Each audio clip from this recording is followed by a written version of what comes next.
Back from the forest just to land in the thickets, packed full of tourists and the fans and the misfits.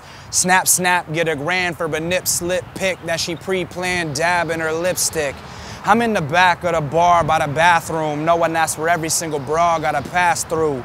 That little skirt she used to cover up her tattoos makes you well aware of every single thing that ass do.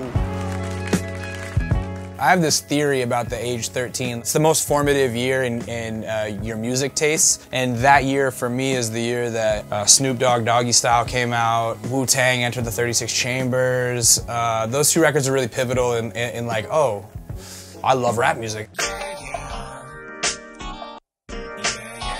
So today we are on our way to Cosmic Zoo Studios to do an episode of Kinda Neat. It's our 2-year anniversary episode, and we're gonna have Krayshawn on.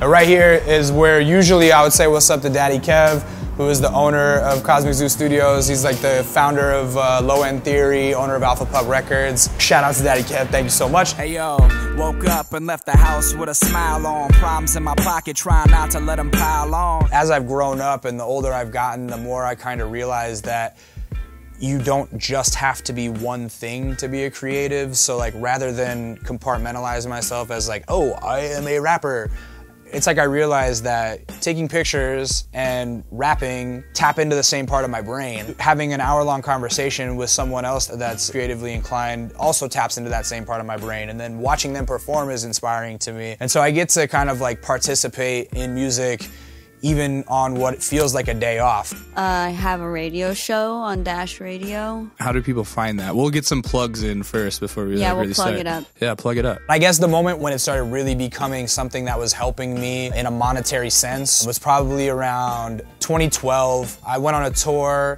as an opening act. It was a great experience. It was also an experience where I was like, oh, being an opening act fucking sucks. Like, I'm over it. And I decided, that's it. I'm just gonna come home, and if I play a show, I'm gonna throw it myself and I'm gonna headline it. A couple of my homies that do these parties called Ham on Everything are actually very inspirational to that, because I saw them killing it doing independent warehouse shows, and I said, oh, I can take what they're doing on a smaller scale and apply it to my crowd. I found a warehouse. I'm gonna throw this show. I hope that 75 people show up so that I make the money back to like rent the spot.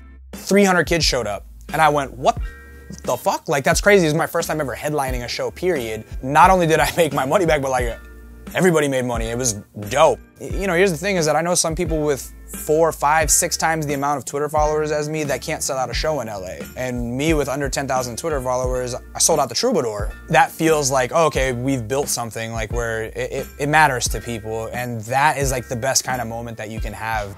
This city is a succubus filled with folks that think they blowing up from the luck of it. They hate the smell of coke, but they love the drip and orbit round the foreign world of fame just to touch this shit. The pipe dream fienders tootin' ski, but they gluten-free, life seems cleaner. Stunting in an ice cream beamer that they can't afford to drive, DUI repeaters.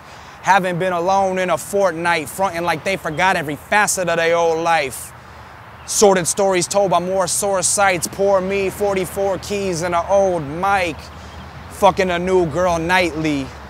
Just to hear somebody say goodnight, Lee. I ain't been satisfied since the 90s, but if you find me, I'll tell you that I'm fine. Whenever going home, whenever going home.